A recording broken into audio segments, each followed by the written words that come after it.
Hello friends, welcome back to my YouTube channel all in one story time. एक बड़ा शहर था। शहर के बीचों बीच एक भीड़ भाड़ वाला रेलवे स्टेशन। दिन रात यहाँ सैकड़ों ट्रेनें आती जाती। यात्रियों की भीड़, चाय वालों की आवाज़ें, कुलियों की पुकार और प्लेटफॉर्म पर गाड़ियों की सीटी। स्टेशन हमेशा शोरगुल से भरा रहता।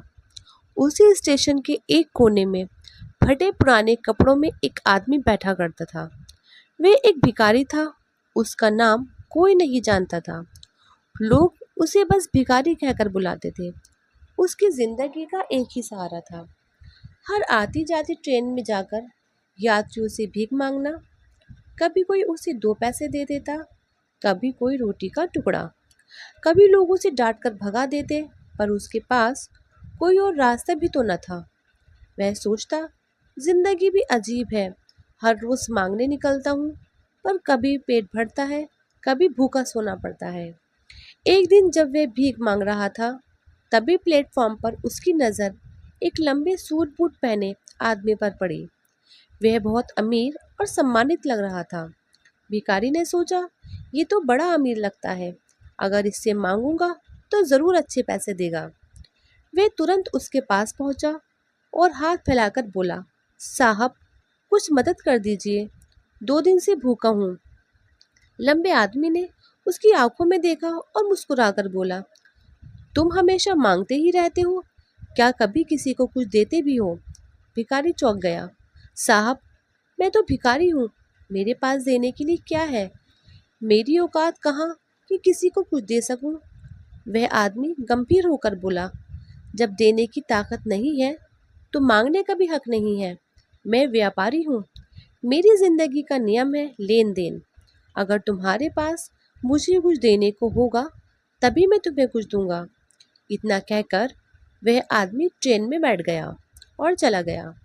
भिखारी वहीं खड़ा रह गया। दिमाग में उसकी बात बार बार गूंज रही थी। उस रात वह सो नहीं पाया।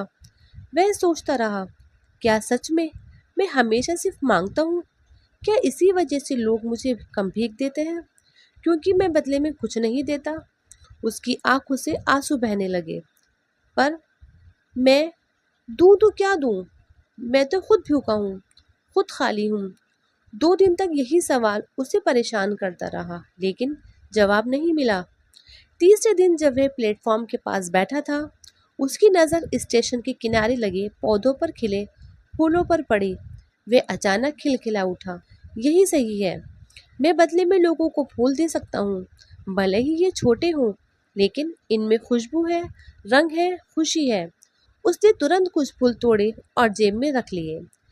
अब जब वह ट्रेन में भीख मांगने गया और किसी यात्री ने उसे पैसे दिए, तो उसने मुस्कुराकर बदले में फूल थमा दिए।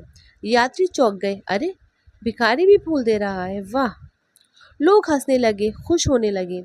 कुछ लोगों ने तो फूल को अपने बटुए में रख लिया, कुछ ने किताब में। कई यात्रियों ने सिर्फ फूल पाने के लिए उसे पैसे देने शुरू कर दिए। धीरे धीरे उसकी कमाई बढ़ने लगी। अब वह रोज फूल तोड़कर लाता और बदले में लोगों को देता। कुछ हफ्तों बाद जब वह प्लेटफॉर्म पर भीख मांग रहा था, उसने देखा कि वही लंबा आदमी फिर से ट्रेन में बैठा था। भिखारी तुरंत दौड़कर उसके पास पहुंचा और बोला, साहब, आज मेरे पास आपको देने के लिए फूल है। अगर आप मुझे भीख देंगे तो बदले में मैं आपको फूल दूंगा। उस आदमी ने मुस्कुराते हुए पैसे दिए और फूल ले लिए।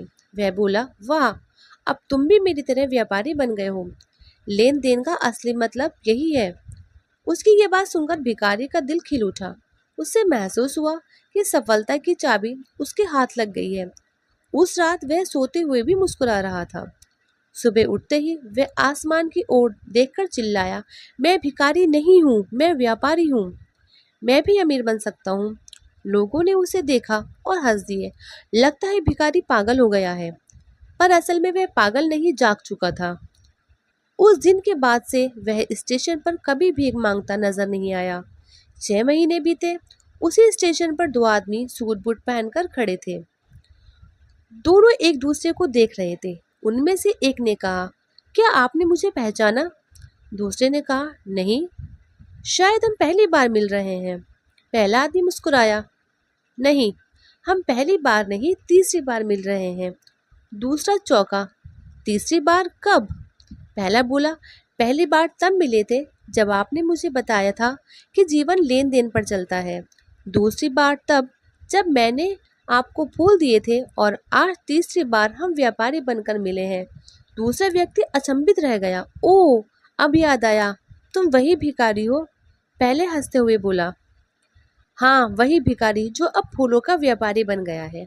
आपकी बताई एक सीख ने मेरी पूरी जिंदगी बदल दी। आज मैं फूलों का बड़ा व्यापारी हूँ और इसी काम से दूसरे शहर जा रहा हूँ। वह बोला, लोग मुझे पहले भी पैसे देते थे, लेकिन असल में वह फूल खरीद रहे थे। मैं खुद को भिखारी समझता रहा, जबकि असल में मैं व्यापारी था। जब मैंने अपनी सोच बदली, मेरी पूरी दुनिया बदल गई। आज मैं हजारों रुपये कमाता हूँ, और ये सब आपकी उस एक सीख की वजह से। दोनों हंसने लगे और हाथ मिलाया। स्टेशन पर उनकी ट्रेन आई और दोनों अपने अपने रास्ते निकल पड़े। कहानी की सीख। दोस्तों, ये कहानी हमें सिखाती है कि सोच ही हमारी असली ताकत है। अगर हम खुद को छोटा समझते रहेंगे तो दुनिया भी हमें छोटा समझेगी, लेकिन अगर हम खुद पर भरोसा करें और बड़ा सोचें तो कोई ताकत हमें रोक नहीं सकती। जिंदगी का असली नियम है देना और लेना। जब तक आप किसी को कुछ नहीं देंगे, आपको भी कुछ नहीं मिलेगा। सफलता बाहर से नहीं आती, वे हमारी सोच के भीतर छुपी होती है।